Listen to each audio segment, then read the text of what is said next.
Assalamualaikum semua. Okey, cuba fikir sekejap. Kalau kita nak dapatkan nasihat bisnes yang betul-betul power, kat mana kita akan cari? Mungkin seminar yang bayarannya beribu-ribu atau buku-buku bestseller, kan? Tapi hari ini, kita nak bongkar satu rahsia dari tempat yang paling kita tak sangka, iaitu dari sebuah kuliah subuh. Jangan terkejut. Jom, kita dengar perkongsian yang mungkin boleh ubah cara kita berfikir pasal duit dan bisnes. Soalan ni saya rasa mesti pernah terlintas kat kepala kita semua, betul tak? Terutamanya kita yang masih muda, yang tengah bersemangat nak ubah hidup. Memang ada ke jalan senang nak jadi kaya? Perkongsian hari ni mungkin ada jawapan yang korang cari selama ni. Okey, jom kita bayangkan suasana dia. Pagi Sabtu lepas solat subuh berjemaah, suasana sejuk, tenang je kat surau tu. Tiba-tiba penceramah mula cakap pasal satu benda yang lain macam sikit, sangat-sangat berbeza daripada tazkirah yang biasa kita dengar. Bayangkan, tajuk dia tips mudah jadi jutawan. Memang terkejutlah semua orang dalam surau tu. Masa semua orang tengah fikir pasal akhirat, tiba-tiba penceramah buka cerita pasal dunia, pasal bisnes. Yang mana tengah mamai-mamai tu, confirm terus segar mata dia. Tapi kan, dalam pada semua orang teruja dengar, ada satu benda yang macam tak kena sikit. Ada satu perkara yang agak janggal pagi tu. Inilah dia.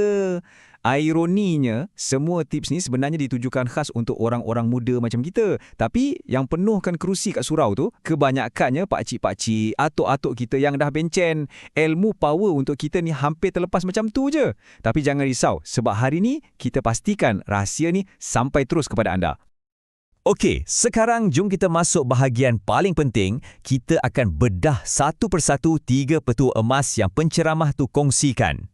3 langkah yang simple gila tapi boleh ubah nasib sesiapa je yang berani nak cuba. Nah, ini dia 3 tiang utama dia. Senang je nak ingat. Nombor 1, bisnes tu mesti cepat dapat hasil. Nombor 2, mula dengan modal yang rendah. Dan yang ketiga, pastikan semuanya dalam kawalan kita sendiri. Jom kita go deep sikit setiap satu. Okey. Apa maksud cepat dapat hasil? Senang cerita, buat kerja, terus dapat duit. Tak payah nak tunggu invoice 30 hari, 60 hari. Benda ni penting gila. Bukan setakat untuk cash flow, tapi ia macam booster yang bagi kita semangat nak jalan terus. Ni contoh paling simple yang dia bagi. Kau bagi ceramah, habis je ceramah, penganjur terus hulur bayaran. Kan best macam tu? Tak ada pening kepala nak kutip hutang. Momentum bisnes kita pun akan terus naik dari hari pertama lagi. Okey, petua nombor 2 ni, ramai sangat orang baru nak mula bisnes tersungkur kat sini.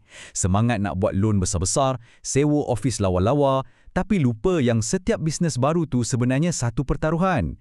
Jangan gadai masa depan kita untuk benda yang kita belum pasti lagi. Ayat ni memang padu. Maksudnya, mulakan dengan langkah kecil. Test market dulu. Kalau nampak ada ong, baru kita kembangkan. Kalau gagal, relax, kita tak rugi banyak pun. Itulah cara orang bijak buat bisnes. Dan petua terakhir, ini pasal power, kuasa. Maksudnya, dalam bisnes kita, kitalah kena jadi kapten kapal. Kita yang tentukan arah tuju. Jangan serahkan nasib bisnes kita kat tangan orang lain. Apa maksud kawalan penuh? Maksudnya, kitalah yang letak harga. Kitalah yang tentukan kualiti produk atau servis kita. Kalau kita cuma jadi ejen jual barang orang, kita cuma dapat untung sikit je.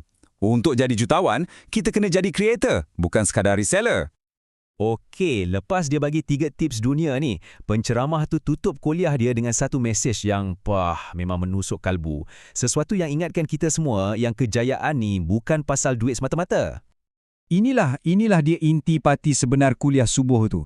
Kaya yang kita cari ini bukanlah sebab nak menunjuk-nunjuk, tapi kaya yang Bapa buat kita jadi lebih dekat dengan Tuhan, bukan jadi makin jauh. Kaya yang berkat. Jadi, kena ingat, 3 petua tadi tu cuma alat, tools je. Tujuan sebenar kita adalah untuk capai satu kehidupan yang lebih bermakna. Kekayaan yang boleh kita guna untuk tolong keluarga, bantu masyarakat dan jadi hamba Tuhan yang lebih bersyukur. Anda dah dengar rahsia dari kuliah subuh yang rare ni. Sekarang, ilmu ni dah ada kat tangan anda. Soalan dia, apa langkah anda yang seterusnya? Adakah anda nak terus simpan angan-angan atau anda akan mula ambil tindakan? Mana satu langkah pertama yang anda akan ambil? Adakah anda akan cari bisnes yang cepat dapat hasil atau yang modalnya rendah ataupun yang bagi anda kuasa penuh? Pilihan di tangan anda. Mulakan langkah pertama hari ini juga.